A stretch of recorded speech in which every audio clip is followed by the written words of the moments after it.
Let us start. Today we have a talk by Kirill Shakhmatov. And first of all, I'm sorry for such a strange self-advertising because I proposed Kirill to discuss my paper. But the reason for this is quite simple. This paper contains not only result, but also a question, which seems for me very natural.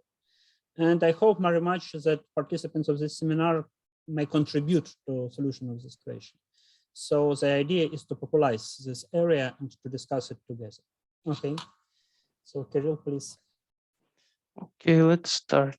I will tell you about S-homogeneous toric varieties and the connections with Gale duality based on the paper of Ivan Vladimirovich published in 2018. So first of all, let me introduce some notations and give some reminders without the details, because I think everyone here is more or less familiar with the theory of toric varieties. So let sigma be a fan in a lattice n, and x or x sigma be the corresponding toric variety over an algebraically closed field K of characteristic 0. As usual, we have M, the dual lattice, and two associated Q vector spaces NQ and MQ. We call for convenience the primitive vectors of race of sigma just the primitive vectors of sigma. And to recall that a cone sigma in N is called regular if the primitive vectors of sigma can be supplemented to a basis. And the fan is called regular if every cone of this fan is regular. So this is a basic fact that X is smooth if a non-leaf, its fan is regular. And another one is degenerate toric varieties. Toric variety is called degenerate if it is equivariantly isomorphic to the product of a non-trivial torus and a toric variety of smaller dimension. And note that X is homogeneous if a non-leaf XO is homogeneous because this torus is always homogeneous. And another basic fact is that X is non-degenerate if and non-leaf the primitive vectors of sigma, span, and Q. And another reminder about the Mazur roots. For every ray of our fan sigma, for Maybe every very shortly about the first slide. Let us return to the first slide. Dear colleagues, do you all of you understand everything what is written here, right? That non-degenerate means that the fan has maximal dimension, it is not contained in some proper subspace, and so on. Okay, because I want very much today's talk to be clear for everyone. No, okay. I'm sorry, for me this is not so clear, but maybe this is not so important. Victor, have you studied already some theory of toric varieties? Of course. This is very basic from the very beginning of the theory of toric varieties. In any textbook, because if this fan has smaller dimension and it lies in a proper subspace of the space generated by the lattice, it means just that the variety is a direct product of some toric variety of the corresponding dimension, which correspond to this subspace, and some complementary subtorus. Say if the fan is just 1 point, just 0.0, it means that the toric variety is the whole torus. Thank you. And this is some combined case. Sometimes something like real toric variety. Thank you very much. Okay. Yes, for each ray rho, we denote by n rho the primitive vector of this ray. And we have the pairing of dual lattices, this angle parenthesis, by just applying the dual to the n. And for each ray rho, we consider the set R rho of all vectors in dual lattice such that for this distinguished vector, we have the pairing equal to -1, and for every other vector, the pairing is non-negative.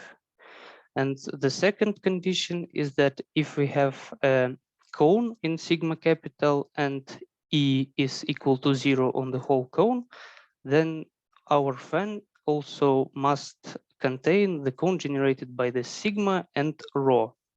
And if the support of the fun is convex, then this condition, the second condition, is redundant. And the elements of this set R, which is the union of all R rho, the elements are called the dimensional roots of the fun sigma. And we need those elements because they are in one-to-one correspondence to GA actions on X, which are normalized by the acting torus T. And for each root, we denote by HE the corresponding GA subgroup of the automorphism group of X, and by RE the one parameter subgroup of T, which corresponds to the primitive vector n rho, this one distinguished vector, because the lattice n can be regarded as the lattice of one parameter subgroup of our torus T. Okay, and another one small reminder that there is a order reversing orbit cone correspondence between cone sigma in sigma capital and T orbits O sigma on X. And this correspondence is such that sigma 1 is a phase of sigma 2 if and only if O sigma 2 is contained in the closure of O sigma 1. So smaller cones correspond to bigger orbits. And we have the dimension of orbit equal to co-dimension of our cone. And the next known fact that about the orbits of the group HE. So every non-trivial orbit HE meets exactly two T orbits O1 and O2. And also they have the following properties. The dimension of O1 equals to dimension of O2 plus 1. And the intersection of HE orbit with smaller orbit consists of a single point, while the intersection of HE with the bigger T orbit is an RE orbit. And I want to note that since HE is normalized by T, it follows that T just permutes HE orbit, so this point X can be chosen arbitrarily from the union of O1 and O2. And we come to the following definition. We call a pair of T orbits O1, O2 HE connected if there is a non-trivial HE orbit contained in the union. And from this proposition, we get that there is a bigger orbit which contains the smaller orbit in its closure, and the dimension of the bigger orbit equals to dimension of the lesser orbit plus 1. And this... May I ask a question to Kirill? Okay, okay. Is there any connection with this T orbits and G actions? I'm sorry, again, please. Is there any connection between a T orbit and a G action on X? What do you mean? By mean, for example, it meets exactly two T orbits, as you said. Does it say there are two non-equivalent LNDs or something like that? No, maybe let me comment. Yes. Firstly, we have a toric variety. We know that any toric variety contains finitely many torus orbit. They correspond to our cones in the fan, right? And we have such a structure. In Russia, we call it matryoshka. So you have one orbit, then you have orbit of codimension 1 in its closure, then this orbit contains orbits of codimension 1. There cannot be something like gap, some jump.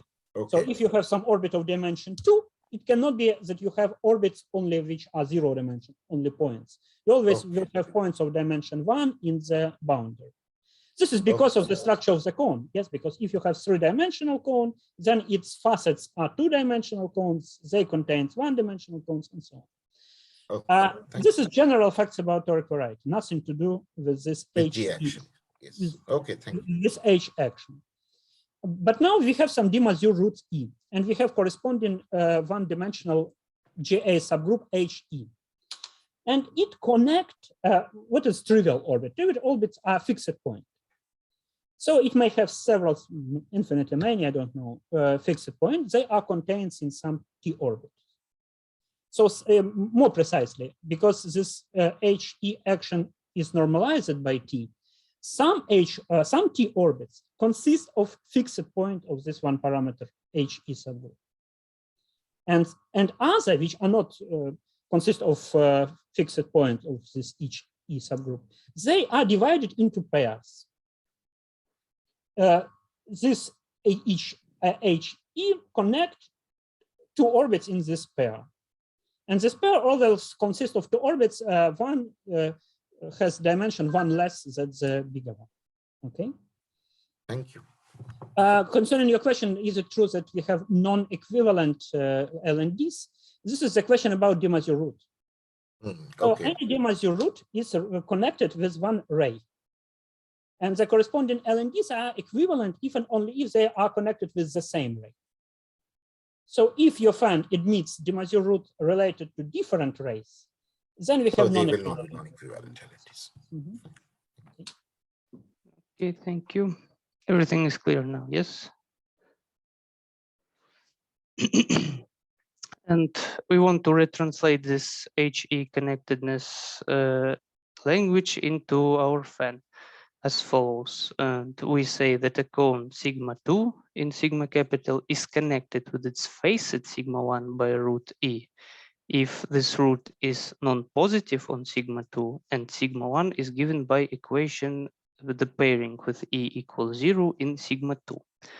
And another fact is that a pair O sigma 1, O sigma 2 is HE connected if and only if sigma 2 is connected with sigma 1 by the root E.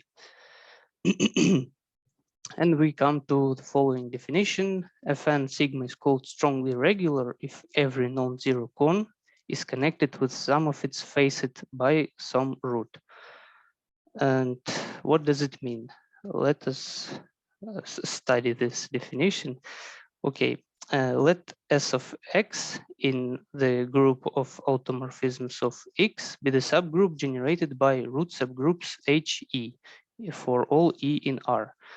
Toric variety X is said to be S-homogeneous if S of X acts on X transitively. And the following proposition, a non-degenerate toric variety X sigma is S-homogeneous if and only if sigma is strongly regular. And I want to give a sketch of the proof of this proposition. And first of all, we want to prove a weaker statement. Let J of X be the subgroup of out of X generated by S at X and T. So we add the torus to our group S of X. And the lemma states that the group J of X acts on X transitively if and only if sigma is strongly regular. And how do we prove it? So first of all, without loss of generality, we may assume that X is non-degenerate since we have the torus in our J of X, and the torus acts on the direct torus factor transitively. So we may assume that X is non-degenerate. And if sigma is strongly regular, then we can send every point X in X capital to an orbit of higher dimension with our group HE. By definition, because every cone is connected to some of its facets. So we send, and we reach the open orbit, which corresponds to the cone 0. And on the open orbit, we use our torus T. And conversely, assume that sigma is not strongly regular, and we consider a cone sigma in sigma capital, which is non-zero cone, and it is not connected with any of its facets by a root. We know that the image of the orbit O sigma under the action of the group HE is contained in its closure. And of course, the closure of O sigma is T invariant. So we obtain that the closure of O sigma is J of X invariant, and this is not the whole variety X because sigma is non-zero. And this proves this lemma. And everything through, yes? Kirill, maybe some comments, because you just read what is written, and maybe it's difficult to understand, to follow. So what happens? We have a toric variety, and we want to understand whether this toric variety is homogeneous or not. Homogeneous means that the automorphism group acts transitively on this variety? A very natural question, because say if we ask which affine toric varieties are homogeneous, this is easy. If you ask which complete toric varieties are homogeneous, this is also not easy but known. This is because say for affine, this is only product of torus and affine space, nothing else. For complete toric varieties, homogeneous means product of projective spaces. It's clear that the product of homogeneous varieties again homogeneous. It's clear that torus, affine space, projective space, they are homogeneous with respect to the automorphism group. But this is maybe not so obvious that there are no other examples. But for affine, this is trivial because any smooth affine toric variety is a product of torus and affine space. And that definitely we should have smooth variety if we want the variety to be homogeneous. For projective, it's not so obvious that only products of projective spaces are homogeneous, but nevertheless, this is true. I can briefly explain you why, because we know that for complete toric variety, the automorphism group is a linear algebraic group. And we know that, so it should be homogeneous with respect to a linear homogeneous group, to a linear algebraic group. And homogeneous spaces of linear algebraic group are precisely flag varieties. So the question is, which flag varieties are toric varieties? And this is known that this is only projective spaces.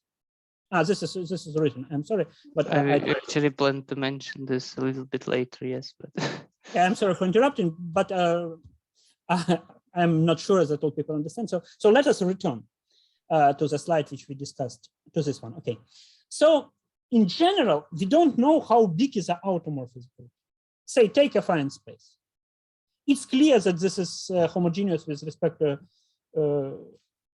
automorphism group because we have some obvious subgroup, say translations, and this is homogeneous under translations. So we can prove that something is homogeneous without knowing what is the structure of the whole automorphism group. Okay. Sorry, Kirill, maybe you can continue. I need to. okay. So may I move on? There are no questions. No, can you please comment on the second part of the proof? And okay, if sigma is not strongly regular, then by definition, we must have some non-zero cone, which is not connected with any of its faces, yes? And by this, I mentioned, by this proposition I mentioned above, we have this relation. And the closure of T orbit, the closure of orbit of an action of algebraic group is invariant under this algebraic group. So we have that the closure of this orbit is invariant under S of x and T. So it is invariant under J of x. Okay. Okay, thank you. And now to finish our proof of the proposition, it remains to show that the group S of x acts on x transitively if x is a non-degenerate toric variety and sigma is strongly regular. And what do? We use our definition just for rays. So each ray is connected with its unique facet, the zero cone, by some root which we denote by E rho. And from the definition, it follows that rho will be the distinguished ray of E rho because this E is non-positive on our ray. And it cannot be zero because we must have that the 0 point is defined by the equation E rho equals to 0, the pairing with E rho equals to 0. And every intersection, so we have an open T orbit which corresponds to the zero cone, and we have some subvarieties of codimension 1, closed subvarieties of codimension 1. And by our first proposition, the intersection of the bigger orbit, that is the open T orbit, and H E rho orbit is an R E rho orbit. And we recall that R E rho is the one parameter subgroup given by the vector N rho. And now we use the fact that X is non-degenerate. So it follows that this collection N rho, where rho runs through sigma of 1, has full rank in N. It implies that these RE rho subgroups, they generate the whole torus. So we use them, we generate the whole torus, and we act with them transitively on the open T orbit. So it implies that there is an S of X orbit which contains the whole open T orbit. So since T permutes S of X orbits, it must leave in place this S of X orbit which contains the open T orbit. So this S of X orbit must be T invariant. And since we proved that the group J of X acts transitively, it follows that this big orbit, which contains the open T orbit, must coincide with X, because it contains the dense subset, and J of X acts transitively. So this proves the proposition. Kirill, maybe it's again time for me to interrupt. Firstly, let us look for this corollary. Every strongly regular fan is regular. This is just reflection of the, I'm sorry, because you didn't comment this, but maybe I'm not so systematic. This is just a manifestation that any homogeneous variety is smooth, okay? And this explains the term strongly regular, because smooth toric varieties, they correspond to regular fan. And we have some subset of regular fans which correspond to homogeneous variety. So they are strongly regular, they are much more regular in some sense. And maybe return to this definition of this strongly regular fan. Yes, here it is. Mm-hmm. So what is this? We want to characterize toric varieties which are homogeneous with respect not to the whole group of automorphism, because we don't know what is this whole group of automorphism. But we know the structure of root subgroups. They are given combinatorially, they correspond to these de Mazur roots, and we can somehow deal with these objects. So we consider subgroup S of X, which is generated by root subgroups. Or we can add torus, because also we know that there is torus which acts with an open orbit, so we can consider bigger group. This is G of S, G of X, right? Yes. And this our definition of strongly regular fan. This is precisely the definition of a fan for which this group is homogeneous. Because let us look to this definition. Every non-zero cone is connected with some of its facets. So any cone is included in this pair of connected cones. On the variety, it means that any orbit which is not the big orbit is connected with a bigger orbit. And it proves that we can go from any orbit to the open T orbit, and in open T orbit, the torus acts transitively. So we can move any point to any point. Once more, we take 2 points. Each of these points, we move to the open orbit, and inside of this open orbit, we move 1 point to another by a torus. So this is precisely the definition, in some sense, of fans which correspond to toric variety, which are homogeneous with respect to this group GX.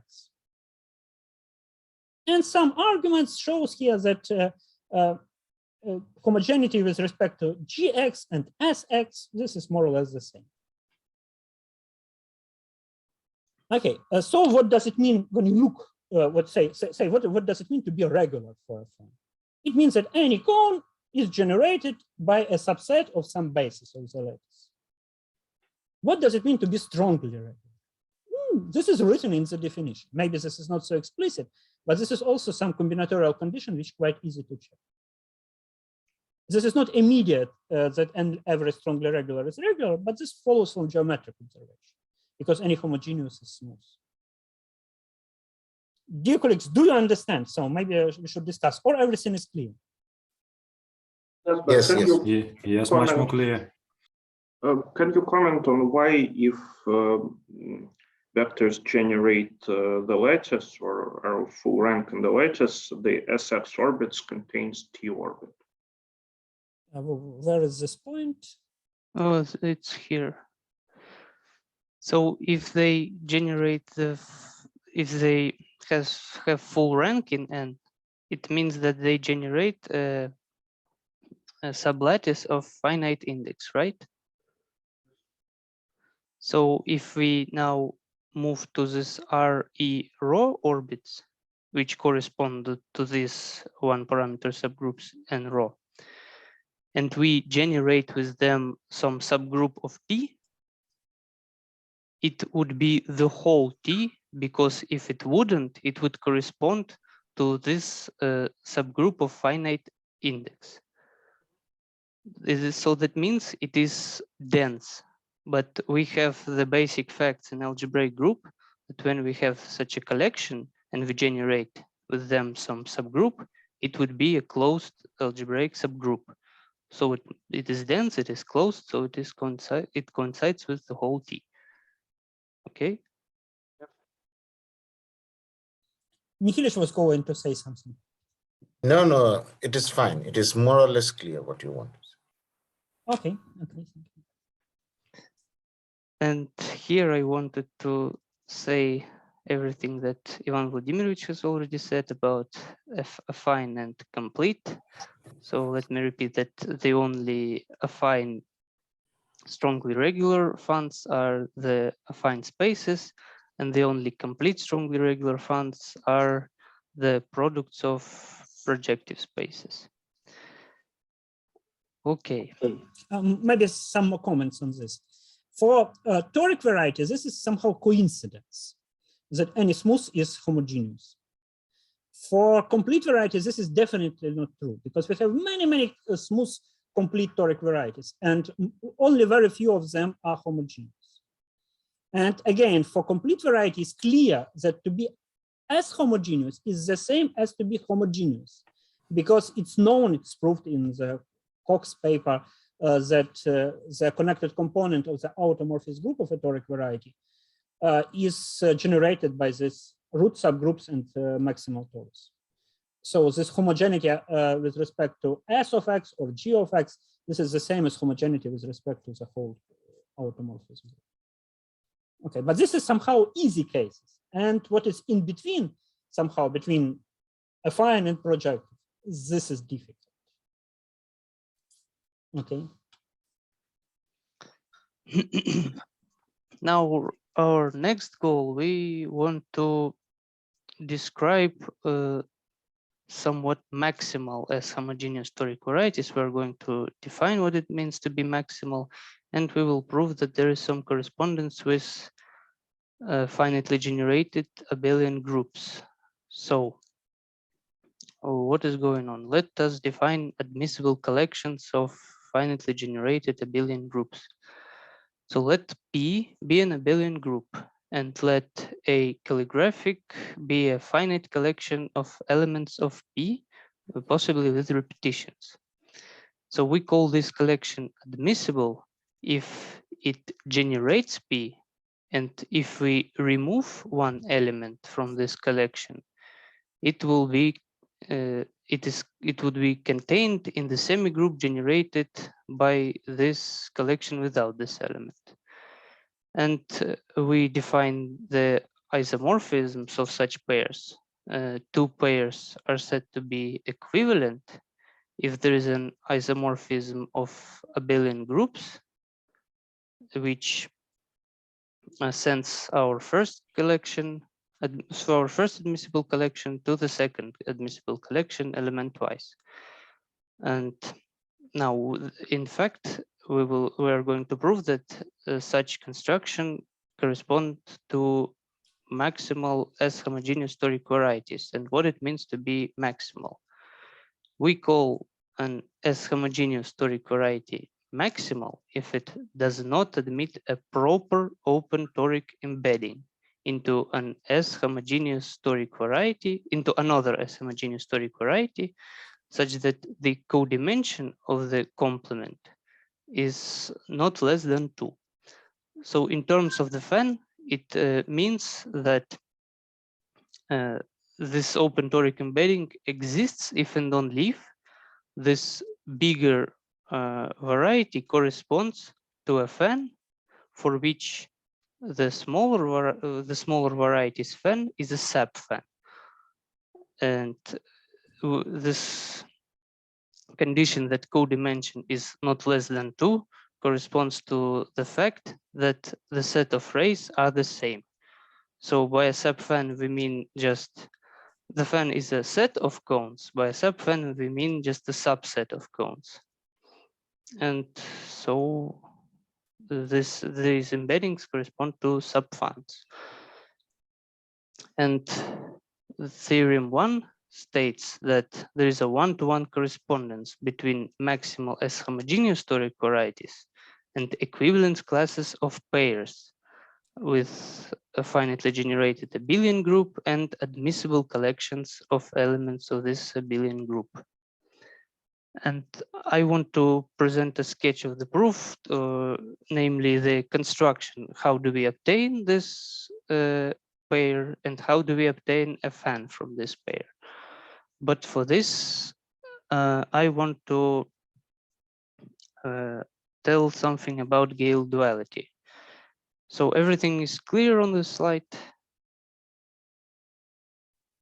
Can I ask a small Yes, question? of course. Do I understand right that if some collection is admissible, then any collection that contains this is admissible as well? It also generates P and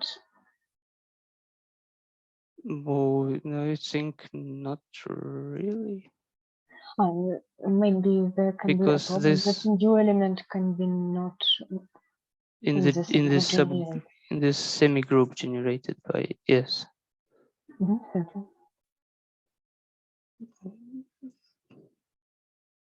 I guess so, yes. So what is Gale duality? Now let's forget about everything about toric varieties and move just to vector spaces. So if we have a rational vector space V and a finite collection of elements of V, possibly with repetition, then we call this collection vector configuration if it spans V. If it spans V, okay. And if we have such a configuration in V, which we denote by V calligraphic, and we have another vector space W with its vector configuration W calligraphic with the same number of elements. So we call them Gale dual to each other, or that W calligraphic is the Gale transform of V calligraphic if for any tuple of R rational numbers we have such a equivalence. So this linear combination equals to 0 if and only if each coefficient is an image of our Vi for some one fixed linear functional in V. And why do we need this? We spoke about finitely generated abelian groups, but here we have vector spaces. Maybe again some comments, because this is very beautiful, purely combinatorial linear algebra definition. This is some construction. So you have two vector spaces. At the moment, they are not connected, two independent, I don't know, vector spaces in some sense. And you have two collections of vectors, V calligraphic in one space and W calligraphic in the other space, and two conditions. Firstly, they generate the corresponding spaces. And secondly, they contain the same number of vectors. So this R is for the first space and for the second space. This R may be equal to the dimension or maybe much bigger than the dimension. The only condition is that this collection generates the corresponding vector space. And what is the condition of Gale duality? The condition is the following. For any linear, maybe even in both sides, there is a linear combination of vector of the second collection, which is equal to 0. if and only if there exists a linear function on the first space such that the values of this linear function on these vectors are other coefficients of these combinations. So zero combinations of second vectors are precisely values of linear functions on vectors of the first collection. Okay? Maybe looks strange, but in fact, this is beautiful, and maybe we will see it. Firstly, from this definition, it follows that dimensions of the spaces V, W, and a number R are connected. Will you speak about this, Kirill? Yes, yes. Okay. I want to actually present the algorithm of how to produce a Gale transform here. So if we fix our first vector configuration V calligraphic in a space V capital, then we can produce its Gale dual as follows. First of all, we consider a surjective linear map alpha from QR to V given on the standard basis of QR by sending these vectors to our VI.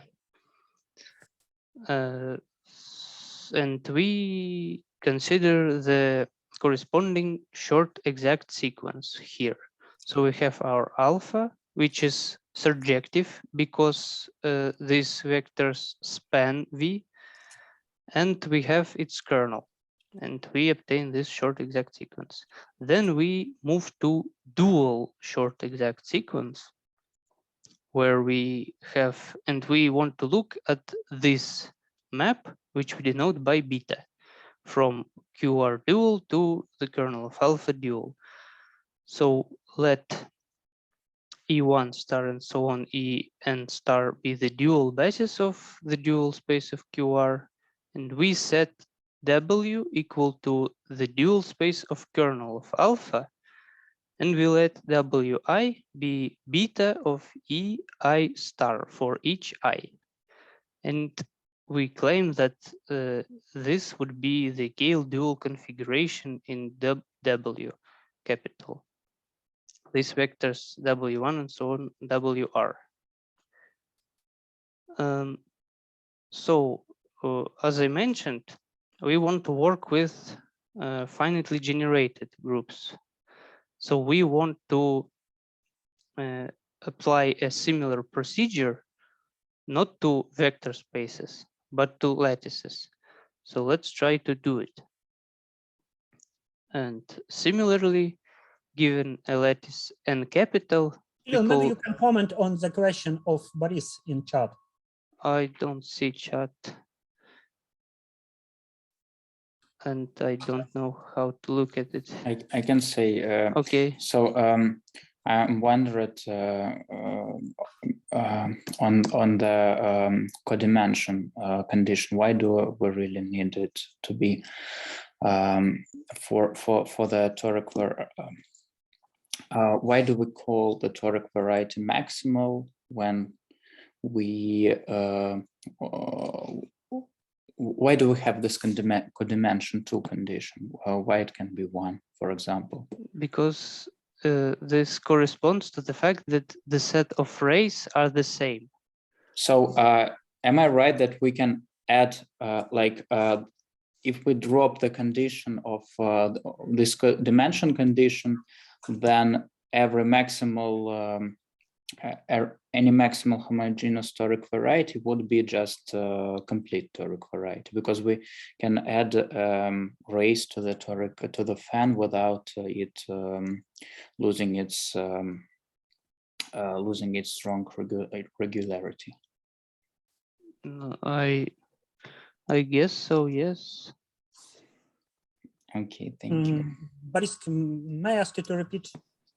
So I want to say that if we have any non-complete toric variety, non-complete homogeneous toric variety, that means that we can always add a ray to it, such that the fan stays strongly regular, but the set of rays has one more ray in it. So what I want to say is that this definition of maximality doesn't make sense if we do not have this dimension property. This is not clear, and I think this is wrong, because if this is true, then we can invert somehow any homogeneous variety to complete homogeneous variety. And complete homogeneous variety are just product of projective spaces.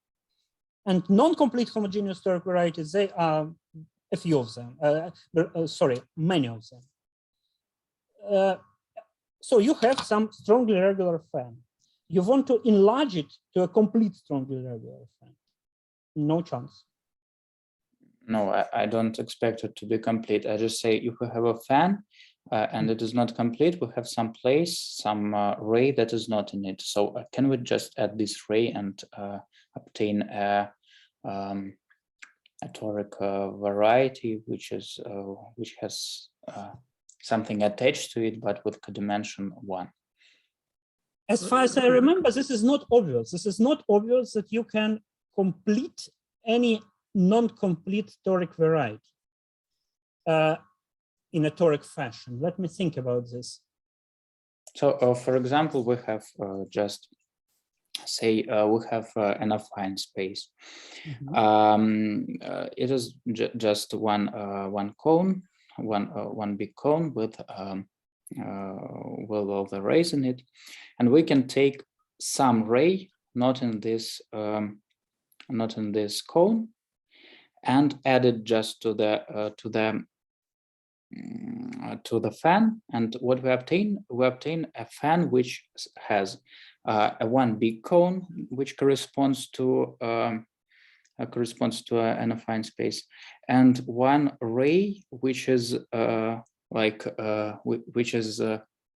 somehow independent from this big cone, and this variety stays homogeneous. Why this variety stays homogeneous? I don't know why. That's what I think this is wrong.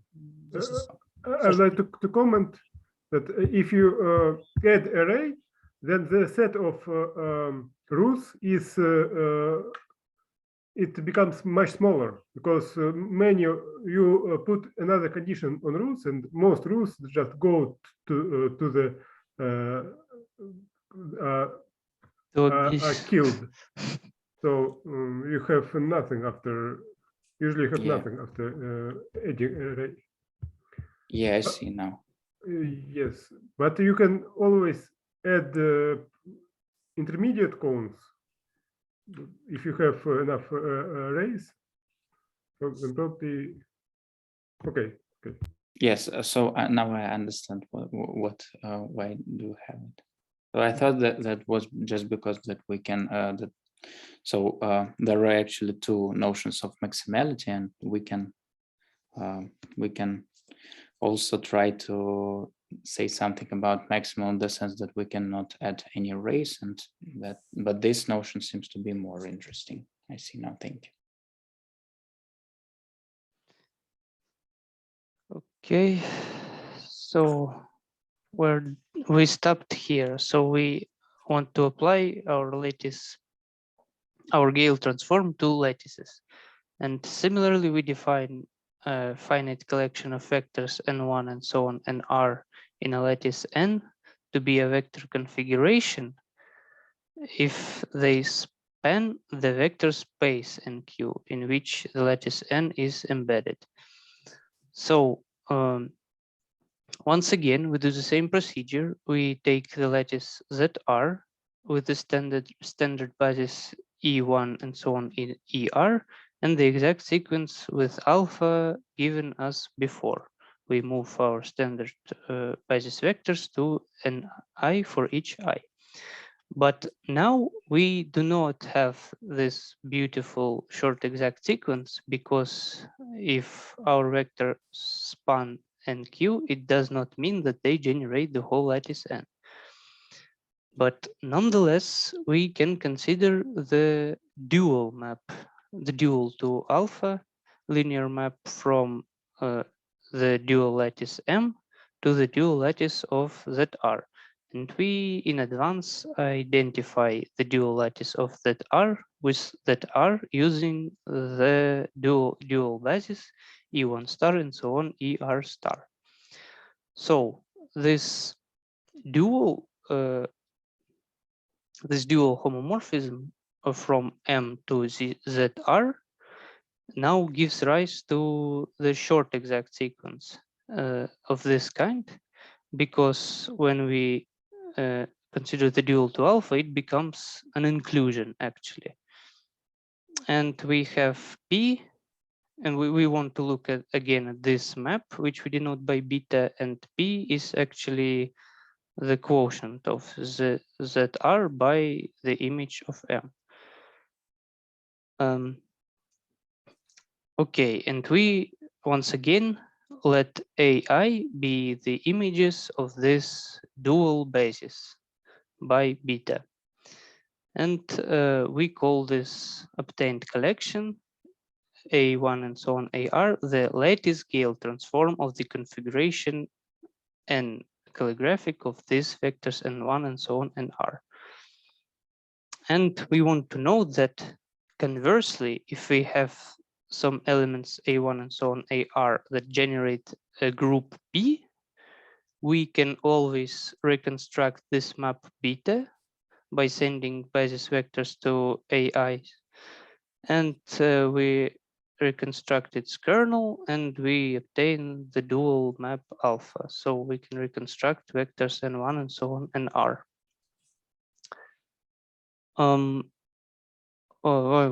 There is an example. So wait a second. Okay, everything is clear here. Maybe a bit more time, just half a minute, if. Okay, you can look at it.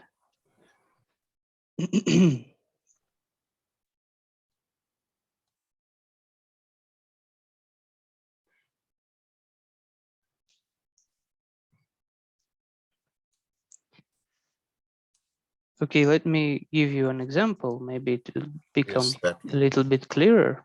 So let R be equal to 2 and be Z2, and two vectors N1 and 2 be equal to 1, 0 and 1, 2. Then we can present this map alpha from Z2 to N by a square matrix, where we have our vectors N1 and N2 as columns. Then the dual map from the dual lattice M to Z2 is given by the transposed matrix 1, 0, 1, 2. Now, how do we obtain P? We want to consider the quotient of Z2 by the image of M. And how do we do it? For example, we can take a basis in Z2 consisting of vectors 1, 1 and 0, 1. From this, it is clear that the quotient would be Z by 2Z, because 1, 1 we have here and 0, 2. And we get the quotient of the group of two elements. And further, we want the images of basis vectors in this quotient. And the first basis vectors, the first basis vector 1, 0 would be the vector 1, 1 minus 0, 1. So it would be in our P, it would be 1, 1 would go to 0 and 0, 1 would go to 1. So 1, 1 minus 0, 1 would be equal to 1 in our group. And the second basis vector 0, 1 would be, of course, 1 in our group, because we just quotient by 0, 2. Okay, and if we have done all the same, but for vector spaces, we would get a trivial Gale transform to 0 vectors in 0 space, because vector spaces do not have finite quotients. So is it okay? I have one small question about previous slide. Okay. The first exact sequence, it is there is no 0 at the right. Yeah, no, I think there should. Alpha should be surjective. No, it is. No, just It may not be surjective. okay. So Because, for example, if I take the first vector as in the two, no, it's just in a line. If I take vector 2, it spans NQ, but it does not generate Z. It gives us a non-trivial quotient. Okay. okay, and so because it's a bit surprising for me that from this quotient, from this sequence, which is not so you obtain a short Z sequence with 0 at the right. This one, you mean? Yes, that you didn't have 0, but you got it somehow. Now it's because this condition that this vector span NQ means that they generate a sublattice of finite index, right? So we can actually, we have there a longer sequence, there would be the quotient of n by image, right? Yes. But when we apply hom functor, we know that there are no non-trivial homomorphisms from a finite group to Z. And that's why we have here an inclusion. Okay, because we take when we take short of the sequence, we take homomorphism to Z. Yes, okay, yes. Thank you. But Kirill, once again, let us return to the previous slide. Which one? This one? Okay, this one and even previous. This okay, one? So we return to definition of the Gale duality. And I ask you the question which you already asked and which you promised to have on the following slides. What is the connections between three numbers, dimension of V, dimension of W, and R? Here we have it from this sequence. So what is it? Oh, it needs to be calculated. So no, this is very easy. R equals to dimension of W plus dimension of V. Yes, this is correct. So stay, for example, if this first configuration, V calligraphic, consists of linearly independent vectors, so if this is a basis of the space V, what will be the Gale dual space? Everything is zero. Everything is zero. So we will have zero vector space and zero vectors R times. Again, if this collection contains one more vectors than the dimension of the space, then the dual space will be one dimension, then the Gale dual space W will be one dimensional, and we will have some R vectors where R is dimension V plus one on this line, in this one dimensional space, and so on. So I strongly recommend you just forget about these lattices, look to this original definition of the Gale duality. When if you don't have lattices, then you have vector spaces. And this is very funny game. With any configuration of vectors in one space, you associate some other configuration of the same number of vectors in some other vector space of other dimension. In fact, complementary dimension. The dimension of the second space is the number of vectors minus the dimension of the first space. Okay? And this is very nice. This is really useful. But for this work, we don't need this naive linear algebraic variant. We need some advanced Gale duality, which is connected with lattice structure inside of the vector space. And this is what Kirill discussed on the next slides. Okay. All right. So we move on. Yes, yes, let us continue. And what do we need this for? We just wanted to prove our theorem that there is a correspondence between these admissible collections and maximal strongly regular funds. And you may have guessed that we would do something to our fun to obtain this admissible collection. And we would even do something to our race. we would even do this lattice Gale transform to our race. So what we want to do is to establish when would the lattice Gale transform of a collection of a vector configuration in a lattice would be admissible collection, right? So we come to such a definition that a vector configuration in a lattice is called suitable if for every I there is a dual vector such that the one pairing equals to -1 and all other pairings are non-negative, which would remind you about the Mazur roots, of course. And the following lemma that a vector configuration is suitable if and only if the lattice Gale transform is admissible. And this is pretty straightforward because what does it mean for an element to be contained in the semi-group generated by everything without this element? It is satisfied if there is such a linear combination for some non-negative integers. But if we move this AI to the right side, we obtain that some combination of A equal to 0. But now we recall that this short exact sequence, what does it mean that combination of A equal to 0? It means that we have combination of basis vectors that equal to 0 in P, but this is the kernel and the kernel is M. So it means that this combination comes from some vector of M. So what do we have? This condition is equivalent to existence of an element of M such that all these are satisfied. Why?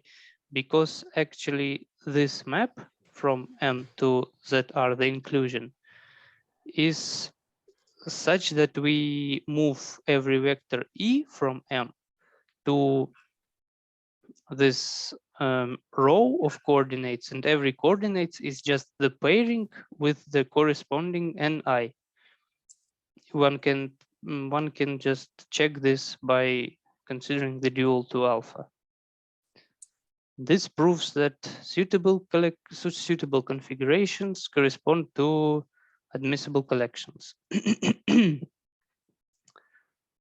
And the second lemma, now let us call for convenience a collection of rays suitable in the space NQ if the set of primitive vectors of this rays are suitable. And what we want to do is to prove that the collection of rays of strongly regular non-degenerate fan is suitable. So we would want to apply this lattice transform to the primitive vectors of the fan. But this is easy just by definition. We use this the definition of strongly regular fans again to only just to the rays. And every ray is connected with its facet by a root, which would exactly mean this definition. Okay. So this is just the reformulations of everything in terms of our Gale transforms. Having these two lemmas, we want to do the next thing. We want to actually, if we have a strongly regular fan, so our collection of rays is suitable, we want to build on this fan a bigger fan, which would be maximal. And how do we do it? We have this proposition. For every suitable collection of rays, there is a unique maximal strongly regular fans with the same set of rays, such that any other strongly regular fans with that set of rays is a subfan of that fan. I won't provide the details of the proof, but I want to provide the construction. How do we obtain this fan? So let us see. We set omega to be the set of strictly convex polyhedral cones sigma in Q, such that the set of rays of this cone is contained in our set of rays. And to every such cone, we associate a subset of indices that define the set of rays of that cone. And now what do? We take the lattice Gale transform of the vector configuration given by our rays. And for every cone sigma, we now consider the semigroup in P generated by the complement of indices to our cone. Now we have I capital. It's indices that define the rays of our cone. And we generate everything but I capital. So smaller cones correspond to bigger semigroups. And in particular, when we take zero cone, we obtain A capital, which we denote the semigroup generated by A calligraphic. So we define sigma as that it's all cones of omega, such that the corresponding semigroup is the whole A capital. So they are small enough so that the complement generates the whole A. And it's technical details that everything that is stated here would hold true for such a fan. And now let me summarize. If we have a fan, we obtain this pair as with that procedure. We take its primitive vectors and we apply the lattice Gale transform. Conversely, when we have an admissible collection in a finitely generated abelian group, we consider such a fan. And this procedure is not really hard. I would provide an example again. So is it clear what's happening here? So there is some connection between Gale duality and de Mazur roots. It was not clear from the beginning because Gale, this is a real mathematician. De Mazur is a real mathematician. I don't know whether they knew each other. De Mazur is alive. I don't know about Gale. But these two concepts were created independent. But what is the reason somehow for this connection? Let us start from the beginning, from the definition of a toric variety. We start from the affine case. We take some cone in the character lattice, right? Because these are the weights of regular functions on this affine toric varieties, yes? But then I don't know why, we go to the dual lattice, to the lattice of one parameter subgroup and consider the dual cone. Certainly, this cone also has some meaning. These are one parameter subgroup, which have limits when t tends to 0 when we apply them to this market point in the open orbit. Okay. But when we come from affine case to the arbitrary case, then we glue together these all cones corresponding to t invariant affine charts. And this gluing works well for the one parameter subgroups, for these dual cones. And these cones which live in the character lattice, they somehow looks chaotic. They can overlap, no good structure of affine. And this Gale transform, this somehow a way to return from this fan structure to the characteristic lattice. Certainly, this is not exactly the dual transform because the lattice of characters and the lattice of one parameter subgroup, they have the same dimension. And in Gale duality, the spaces, they have different dimensions. But what is the Gale duality in these terms? We know that when you have a fan, then rays correspond to T invariant devices. And where do live T invariant devices? They live in the divisor class group, right? So with any divisor, we associate classes and we consider the corresponding classes in the divisor's class group, right? So when we come from arrays in the lattice of one parameter subgroup to the Gale dual object, these are precisely the images of the classes of the corresponding T invariant prime devices on the variety. So somehow two ways, from characters to one parameter subgroups, or one parameter subgroups to the group of divisor class group. Divisor class group, it may have torsion. So this cannot be a usual Gale duality, but we consider this advanced Gale duality, this lattice Gale duality. And this way we obtain precisely the divisor class group of a toric variety. So maybe it's quite difficult to explain just by hands, but what is written by Kirill, maybe it's more explicit what happens. Yes, Okay. I also wanted to mention the divisor class group, because the group P can be interpreted as the divisor class group, because we have for toric varieties, we have the same exact sequence where this map is also dual to our alpha from that R to N. And and moreover, from this definition of this exact sequence for divisors, our admissible collection A is actually the set of classes of T-invariant prime divisors. They correspond to rays, yes, because rays are the orbits of codimension 1, so they are T-invariant prime divisors of our variety X. And I wanted to return to our simple example to use this algorithm for sigma. So recall that we had N1 equal to 1, 0, and 2 equal to 1, 2. We had P equal to Z by 2Z, and A1 equal to A2 equal to 1. Then what variants do we have? We have 4 cones, actually. The one big cone generated by both of those vectors, 2 cones generated by every single vector, and 0 cone. And we need to choose from them some cones that would satisfy our construction.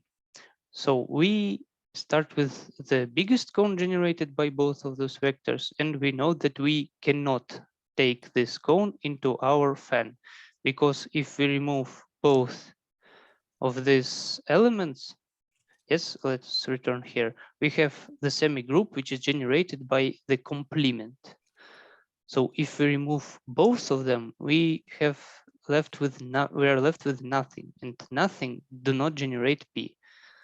So all we had is two rays and a 0 cone. Of course, we take the 0 cone, and each ray can be taken 2, because if we remove one of them, we still have the other, which is equal to the first.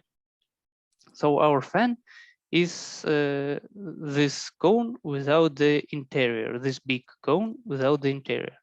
And what it means that our variety X is equal to the set of regular points of the variety which corresponds to this big cone generated by both of these vectors. And one can show that this variety is actually the surface z squared equals to xy. So we take the surface and remove its unique singular point 0, 0, 0, and so this is our X. Is it clear here?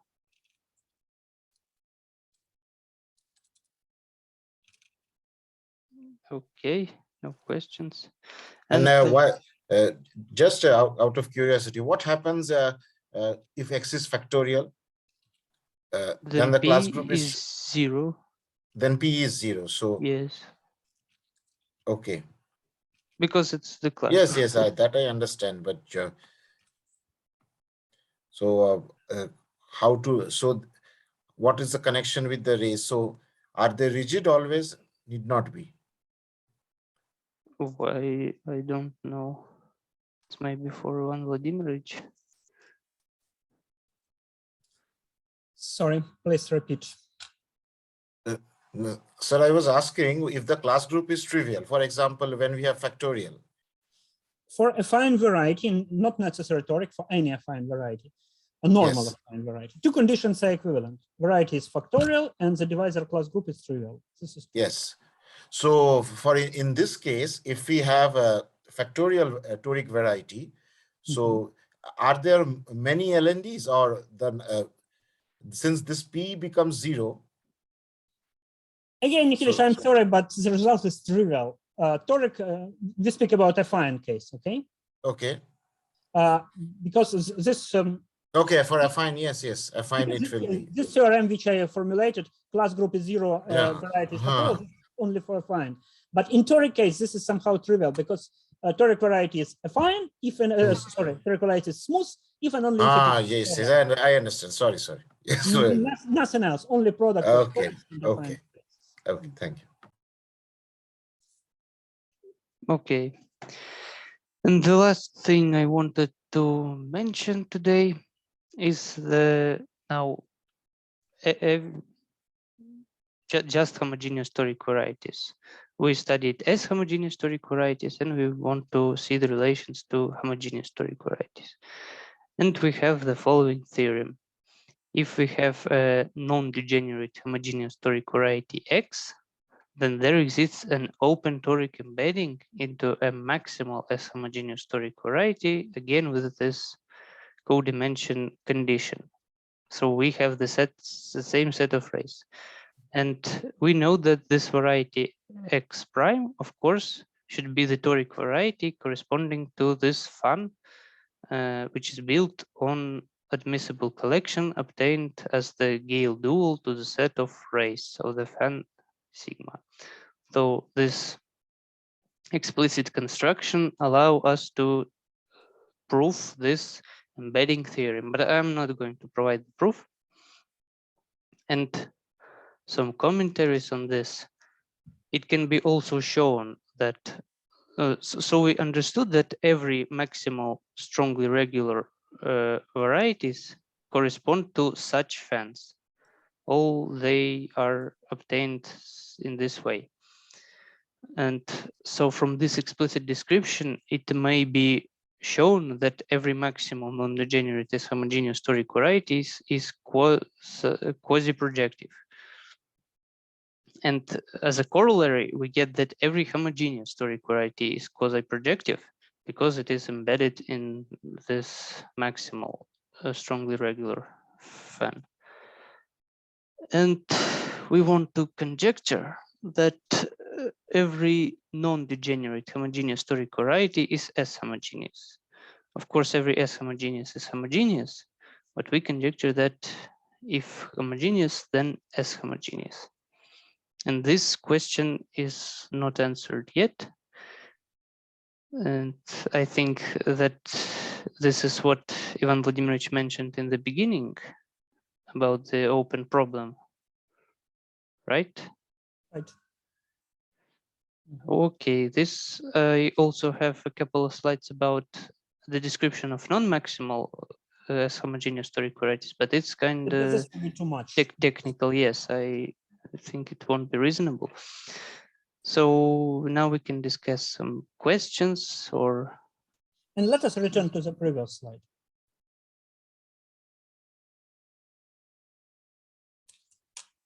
So dear colleagues, look, we described some class of homogeneous toric variety, namely S-homogeneous. Certainly, it may look like a, I don't know, very small step towards the classification all of homogeneous, because we just took the group which we know, which is generated by a root subgroup, and consider homogeneity with respect to this group. But I believe that this step is crucial, and what is the remaining step? This may be very easy. So I strongly believe that this is a classification of homogeneous toric varieties. And this theorem too, this is somehow justification of this, my belief. Why? Because let us take a non-degenerate homogeneous toric variety, homogeneous abstractly with respect to this unknown automorphous group. Then it can be embedded as a maximal S-homogeneous subset in as a toric open subset in its maximal S-homogeneous toric variety. So this is somehow smaller than this is S-homogeneous. And the question is, how do we deal with this abstractly homogeneous varieties? And the proof of this theorem explains this. Kirill, didn't you try to explain the proof of this theorem here? No. I just state that this maximal S-homogeneous toric variety is built on the rays of our variety X. And did you understand by yourself the proof of this theorem? I guess not yet. That's a pity, because this is a crucial step. We already discussed with you this when we were in St. Petersburg, that I've asked you very much to understand the proof of this theorem. Okay. And understanding this, we can deal with this conjecture, which is formulated in the next slide. I tried by myself. I didn't manage to prove. But maybe if you are interested, you can look at this and think about this. I strongly believe that this is doable. Okay. So look, such a beautiful object, homogeneous varieties, or any 2 points are equivalent. Such a natural question, which toric varieties are homogeneous? Such natural answer in affine case, in projective case. So this is something like a technical lemma, what is a in general case. Not, this is a conjecture, this is not clear and so on. So the idea of this talk was to motivate you to think about this question. Okay. It is indeed a very interesting question. I somehow after 1 minute of thinking, I think that there is a counterexample. Counterexample to what? To the conjecture. To the conjecture, please. I'll try. Maybe I don't know. So you don't have, because I decided I already have. No, I think that it's possible to construct. I'll try. Okay, also good. Certainly, this result will be negative. No description of homogeneous variety.